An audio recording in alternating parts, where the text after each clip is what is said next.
Have you set some goals for yourself in life? In this audio, I discuss what is the most effective way of reading your affirmations in life. The psychology of achieving goals and actually doing, having, or being whatever you want is a lot more powerful when spoken in present positive statements. I have said this time and time again for those of you that have heard me talk about this in the past. When you speak as though you have already achieved whatever it is you want to have, be, or do, in a present positive statement rather than an impending event that's on the way, your subconscious mind picks up on that. And you start to see even clearer things that'll help you to achieve that goal and to make that happen as though it already is real, and then it is real. I'll give you an example. I'm going to make $10,000. Well, when you say I'm going to make, that's an impending event. It means you haven't done it yet. But if you say, I feel wonderful as I hold $10,000 in my hand, now that's a present positive statement. Napoleon Hill talks about the importance of affirmations, and he talks about it and teaches it in the chapter on the autosuggestion. That's vital to speak it over and over again. But what has been discovered since he wrote that book, scientifically, you will achieve that goal faster and see opportunities quicker when you speak it as though it's already in existence. I wrote down a new autosuggestion affirmation. I'm going to read my affirmation, except I'm going to keep out my personal information, meaning my actual goal. I'm going to leave that out. But I'm going to talk about what I need to do in order to achieve that goal, or in present positive statement, what I am doing to achieve that goal. See the difference? What I'm going to do, what I am doing. Big difference. So I'm going to read this to you, but I'm going to leave out my personal stuff, my actual goal. So here we go. By the deadline, I have in my possession X amount of money per month. In return for this money, I'm consistently and efficiently prospecting daily. I'm driving traffic to my websites and initiating conversations. I am following up by speaking with prospects and sending quality emails. I love seeing and reading the notification emails that I receive daily that say, "Hot diggity money dancing dog, you just made a sale." It feels wonderful helping new clients and affiliates become happily involved and guiding them to get started with genuine love and counsel. I believe I have this money in my possession. I'm holding it in my hands. It's transferring to me as I'm delivering the services I'm rendering in return for it. I see plans and opportunities for this money as I serve the people with immediate and consistent action. Now, that's not word for word because I left out my personal stuff, but as you notice, I'm speaking as though I'm already doing that which I need to do and want to do to achieve my goal. I'm speaking as though I already have my goal versus I'm gonna and I'm looking forward to, or I would love to do this. No, I love seeing and reading my notification emails. So my point is this: as you read your affirmations to yourself, yes, utilize the principles that Napoleon Hill has taught way back when he wrote Think and Grow Rich.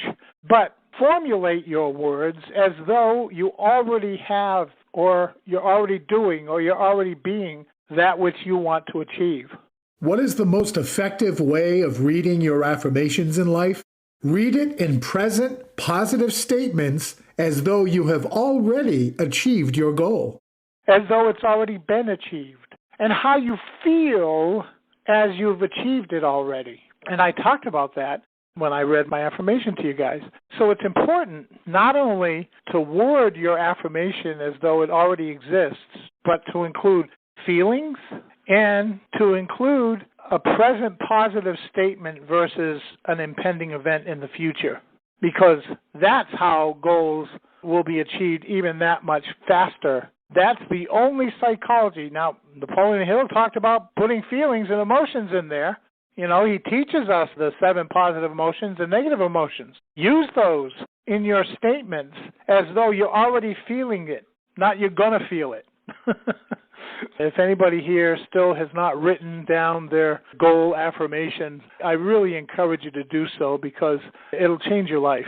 It really will. Because you start seeing ways and means And more than just seeing ways and means of achieving your goal, what you do is you ignite your creative imagination when you read your goals as though they already exist with feeling. It's amazing how your creative imagination will come up with ideas and plans to facilitate the next steps in your process of achieving that goal. So it's not just being able to see plans and opportunities. Those plans and opportunities are created by your creative imagination and are ignited in that part of your brain by virtue of you reading that affirmation over and over and over and over again. And using visualization, I mean, I have a check that I found in Google search that I made for me.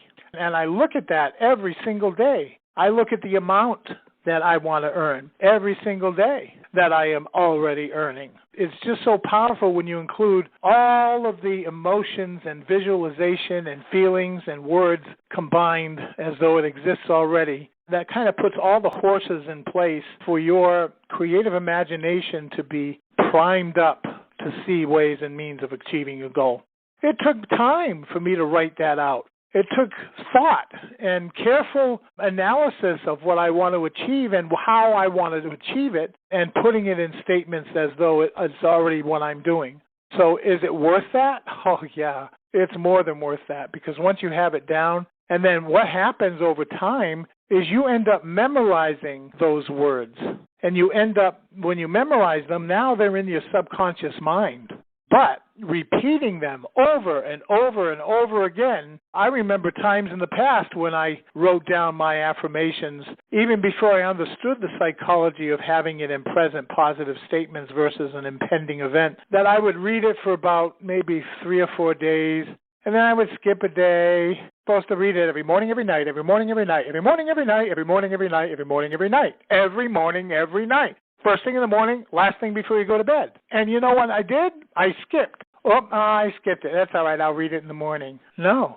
You're starting all over again when you skip a day. So don't skip a day. Here's why people skip a day. I'm going to hit you right between the eyes.